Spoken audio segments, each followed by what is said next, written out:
Stig Blomqvist was last year's world champion and is very brisk indeed. And so too is the car. It's Ford's multi-million-pound re-entry into the world of top-class rallying. The first car comes through, the RS200.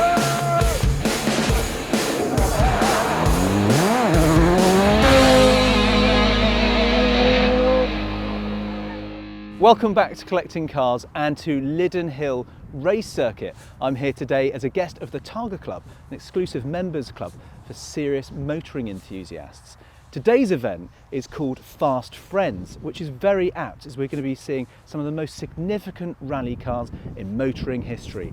Think Walter Roll's Audi Quattro or Colin McRae's WRC Subaru Impreza. But there is, of course, one other reason I'm here today, and that's to meet a man named Geoff Page.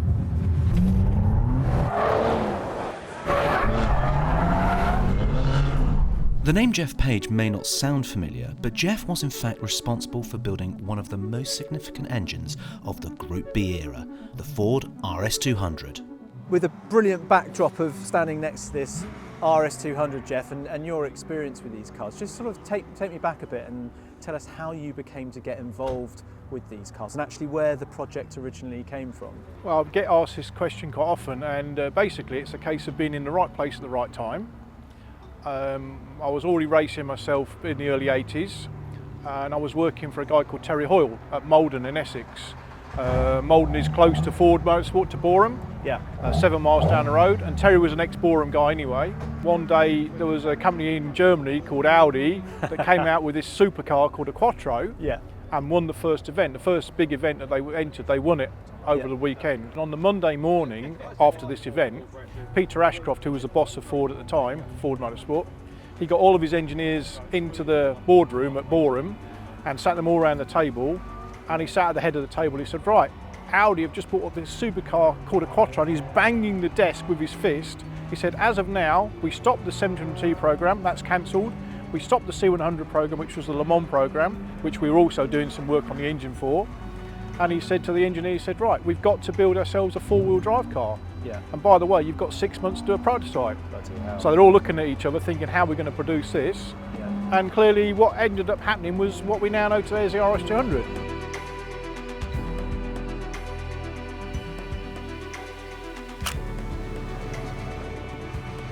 Where the RS200 differs from most is the RS200 has the engine at the back and the transmissions at the front, and that gave a very good balance of the car. So from the very first concept, the balance idea was already set in stone. The engine and the gearbox are very similar in weight as a unit. So by the time you've got the engine, as I say, and the bell housing and the transfer box as a weight, you're more or less the same weight as the transmission. Kelly Grundle and Stig Blomqvist were basically the two superstars that they had at the time. And I know Stig quite well, and Stig, I've run Stig in all sorts of different cars, not just RS200s. And you talk to Stig and ask him what the car's all about, and he'll say, Geoff, the car's fine. So what are the brakes like, Stig? Brakes are fine. Suspension, what's the suspension like, Stig? It's fine. What's the steering like, Stig? It's fine.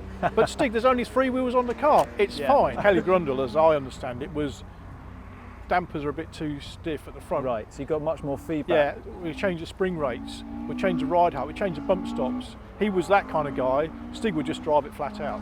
Yeah, it must have been a huge sort of sense of pride to see your work out there on with all the other Group B cars. Yeah, I mean, there's lots of RS200 video footage from back in the day, and one of the ones that I like is Kelly Grundle on the snow in Sweden, I think it is, and it's cool because I'm thinking, well, back then I built the engine that was in that car. Yeah. When you see Stig on different events, I built the engine in that car. And when you're doing it, when you're working, and like I say, I was in my early 20s then, when you do it, you just do it because that's your job. You don't think about the consequences or the story or the history that you're creating. You just do it because that's what you do. Well, what we're standing by here is Steve Harris's Mark Runnison replica. Well, again, back in the day, Mark Runnison was British champion, Grand Prix champion, etc. So I built Mark's engines back in the day. So this has a little bit of a sentimental value to me, and I also supplied the parts for this car for Steve to build, which again, sentimental attachment. And here we got another RS200, which is Pat Duran's car, which is a rallycross car. Good to meet you. Nice to meet you. This is your car, but it's also your circuit as well, isn't it? Yes, I've been told that, yes. This car was built alongside Steve Blomqvist in conjunction with Ford's and a guy called Gordon Spooner. We built this car and went out and done I think it was the 91 European Championship with it. Wow. The 91, 92 came second overall, behind Will Gollop. Great year for British Rallycross with 2 Brits up there, first and second. And yeah, it was a great car and a great time. It's very exciting to say the least. This car is a one-owner car. David that owns it, he collected this from Borum direct. He got handed the keys, I think, by Stig at Borum many years ago. That must have been amazing to get. And he's still got the photos to prove it. Yeah. When they produced a different colour, there was 2 red ones, 2 blue and 2 black, and that's what we made. And those were the only 6 other than white cars that Ford ever produced themselves. It's been amazing to get up close to these cars and of course to meet you and hear those stories. I'm looking forward I could to seeing talk to you all day of stories, but we're only on a short video here. Well, I'm looking forward to seeing you out there in one of these cars, and at lunchtime we're going to get a few exciting shots. So for now, thank you ever so much for talking No problem, to us. it's all real, fun. Real pleasure. Yeah. Thank you. Okay, thank you. Events like these are a nostalgic experience, but also a visceral reminder of why these cars are known as icons.